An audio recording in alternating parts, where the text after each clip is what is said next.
So whoever eats the contaminated food is likely to get sick. So it is advisable to always keep your food covered. Otherwise, what would happen that carriers like housefly, they would come and sit on the food, and finally they transfer that microbes in your food. That food be consumed by you, and finally there are chances that you may get sick. So avoid consuming uncovered items, okay, in food. If you eat that uncovered food, what would happen? That microbe would enter your body and would affect your health. Another example of carrier is female Anopheles mosquito, and which carries parasite of malaria. Plasmodium is its proper name, and female Aedes mosquito, it acts as a carrier of dengue virus. So, how can we control the spread of malaria or dengue? Here, that mosquito, they are the main reason. Okay, which two type of mosquitoes? Female Anopheles mosquito, which consists of parasite of malaria. It carries that, and when it bites the human skin, and it transfers that parasite into your body. Female Aedes mosquitoes, they acts as a carrier of dengue virus, and they bite you and gives you virus of the dengue.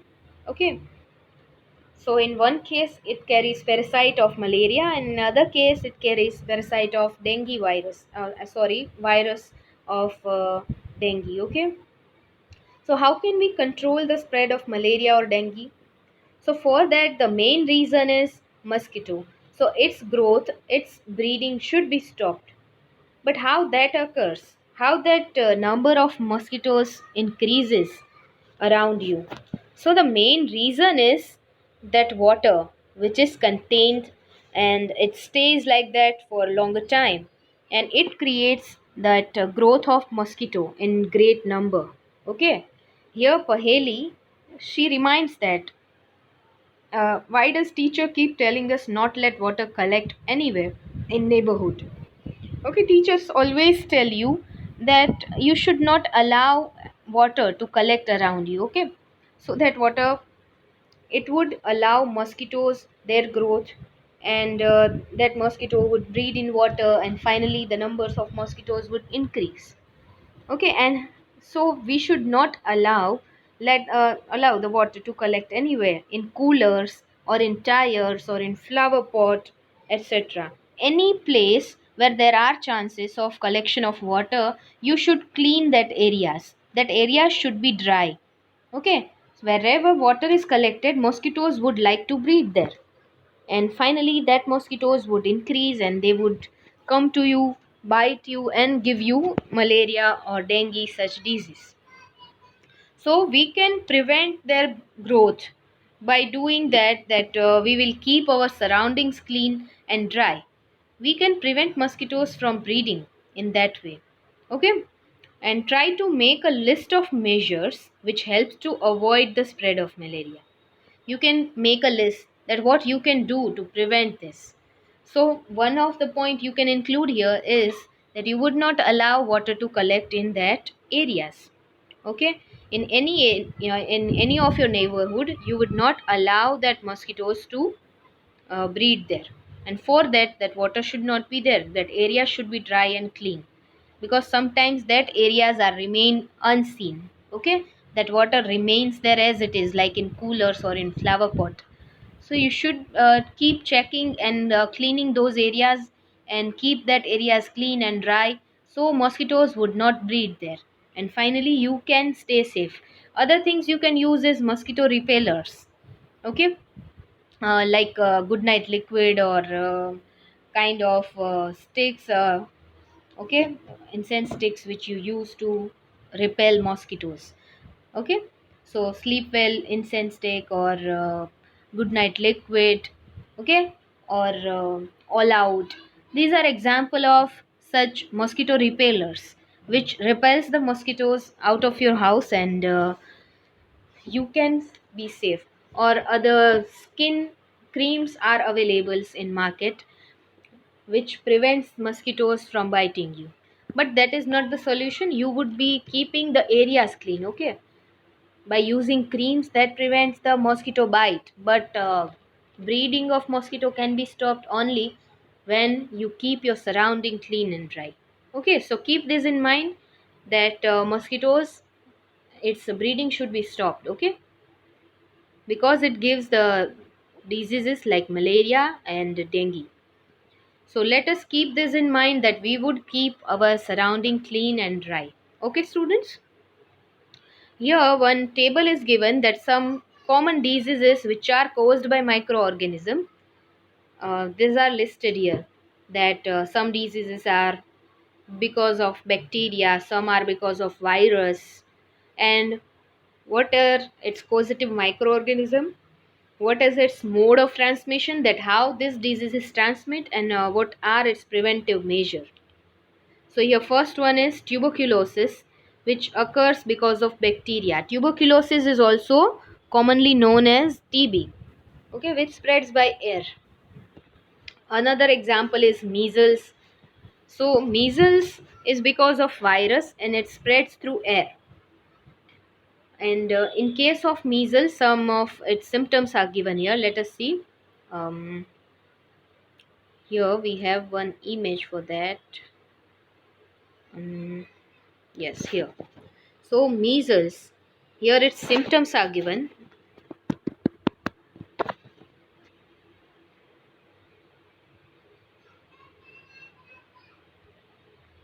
Wait a minute, student.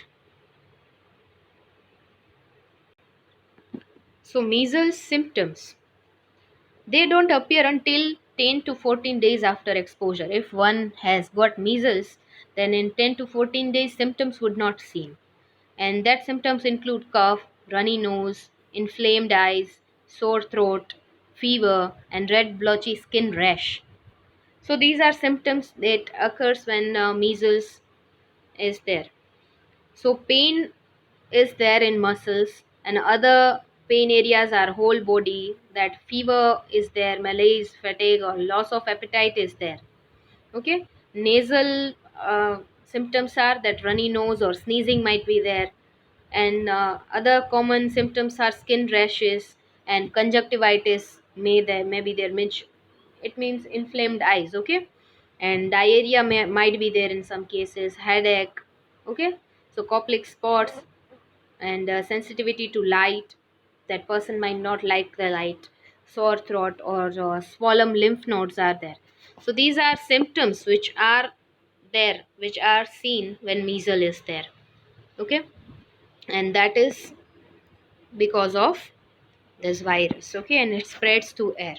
Chickenpox is one such disease which also spread through virus, and uh, sorry, its causative microorganism is virus, and mode of transmission is air or contact. So we should avoid contact of a person who is having chickenpox. And polio, that also occurs through virus, where person becomes disabled in most of the cases. Their bones, they stop developing, their muscle stops developing, and that person becomes handicapped in most of the cases. And the reason here is virus, and it spreads through air or water. If air or water contains the virus of polio, and a person comes into contact of that virus, if person is exposed to that virus, then polio might be there, and that is why vaccination of polio is also done. Cholera and typhoid both is because of bacteria. Cholera spreads through water or food, okay, if water or food is contaminated and person consumes that, there are chances of having cholera. And typhoid spreads through that contaminated water. So, in that case, we can maintain personal hygiene and good sanitary habits, and consume properly cooked food and boiled drinking water. And also, vaccination is done for this disease. Okay, and in case of above diseases, which are because of bacteria and virus, so in that case, we can keep the patient in complete isolation because it's spread through air. Okay, so completely isolated patients, they can stay isolated, and we can keep the personal belongings of the patient away from those of others, and vaccination can be done, and it should be given at suitable age, okay. so that would prevent the spread of the disease. That are general preventive measures. So we can add to this other, these measures can be its list can be extended in different cases. Next is hepatitis A, which occurs because of virus, and it spreads through water. So whenever contaminated water is consumed, in that case hepatitis A is there. In that case we can drink boiled drinking water, and vaccination is done. Okay, it is given at proper time. So vaccination must be done for this disease. Malaria, it occurs because of protozoa parasite, and mosquito are carrier of that, we just saw. So use mosquito net and repellents. As we discussed, we can use mosquito repellers, and we can spray insecticides and control bleeding of mosquitoes, and by not allowing water to collect in our surroundings, we can prevent the breeding of mosquitoes, and this is how we can control these diseases. Okay, now disease causing microbes in animals. As we saw that in humans disease causing microbes are there and they are creating various diseases. Likewise, animals are also suffering from diseases because of these microorganisms. So several microorganisms not only cause disease in human and plants, but also in other animals. For example, anthrax is one such dangerous human and cattle disease which is caused by bacterium. Okay, bacteria is main reason for that, and foot and mouth disease of cattle is also caused by virus. Here only two examples are taken here for right now, but other various diseases are also there which causes these diseases. Okay, and here Robert Koch that discovered the bacterium Bacillus anthracis, which causes anthrax disease. Okay, his research showed that for anthrax disease, this bacteria is responsible. We have a list of symptoms of anthrax. Let us see that.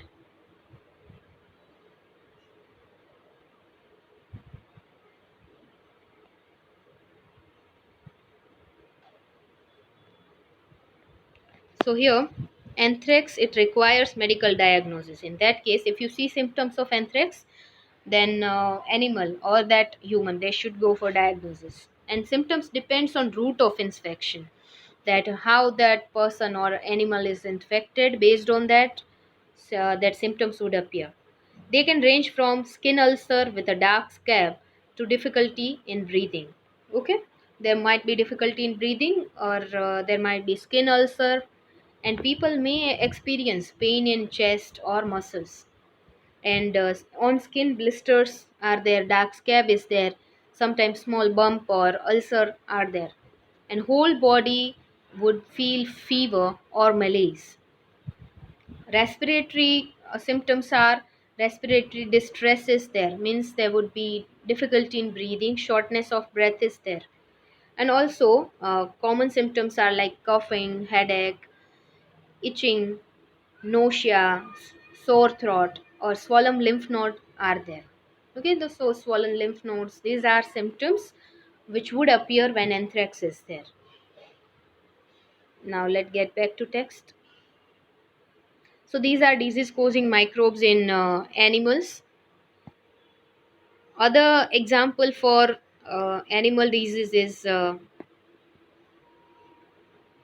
that whenever bite of other animals is there, right, like fox or dog, that might cause other diseases. Sometimes animals are also acting as a carrier. As we discussed that animals, they are acting as a carrier, like insect. In case of malaria or dengue, mosquito is carrier, and in case of rabies, right, in case of rabies, carrier is animal.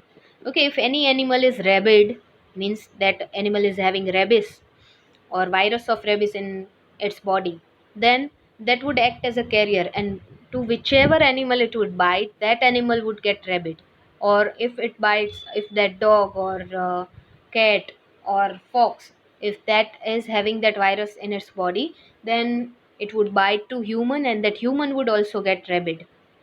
Fine. So they act as a carrier in that case.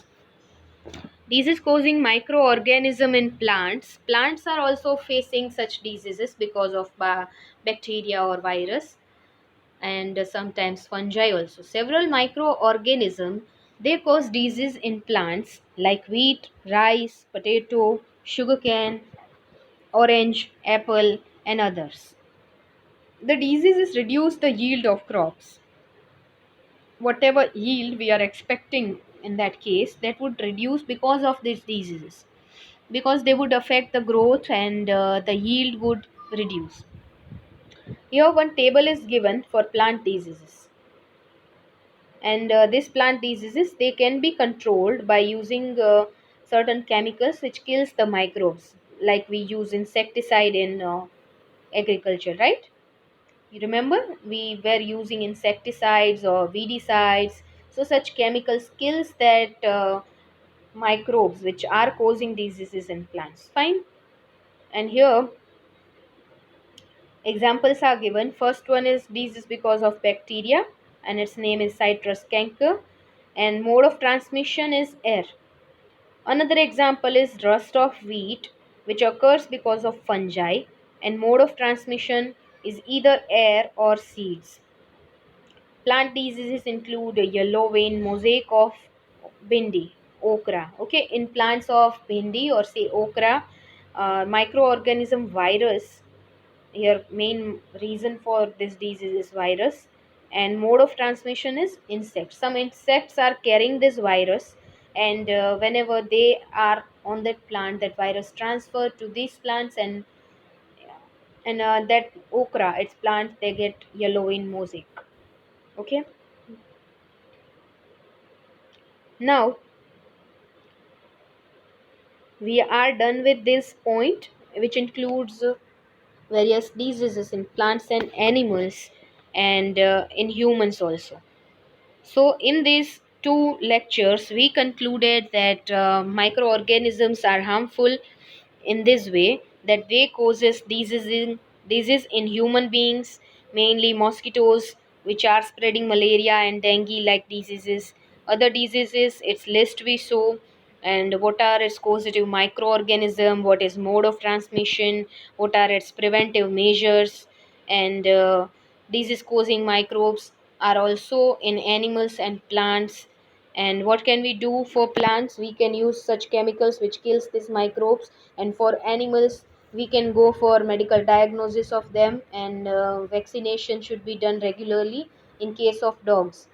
Okay, so these are some preventive measures. In next class we would be seeing food poisoning and food preservation. Okay, so I'll see you in next video lecture. Till then, stay home, stay safe, and complete your everyday homework question in FNB. Okay, this is your part of fair note work. So you need to write everyday homework question in your FNB, and worksheet question you are going to write in worksheet itself. But if by chance, if that chapter which is going on in online classes is not available in worksheet, then you can complete that question of worksheet in FNV itself, student, as it was happened in our PA1 course also, that one of the chapter was not available. So you can complete that question in your fair notebook. Fine, there is no problem with that. So you will do the same for all the other chapters. Fine. Our next chapter after this, chapter 2, would be chapter 5 and 15. Okay, our PA1 syllabus was chapter 1, 4, and 8, and our term 1 syllabus is chapter 13, chapter 2, chapter 5, and chapter 15. Okay, so please mind keep this in mind, and I'll be sharing soft copies of worksheet if it is not available in your printed worksheet. But please do complete this question in your FNB if it is not available in printed format. Right, students? So complete your work regularly. I'll see you in next video lecture. Till then, stay safe and stay home.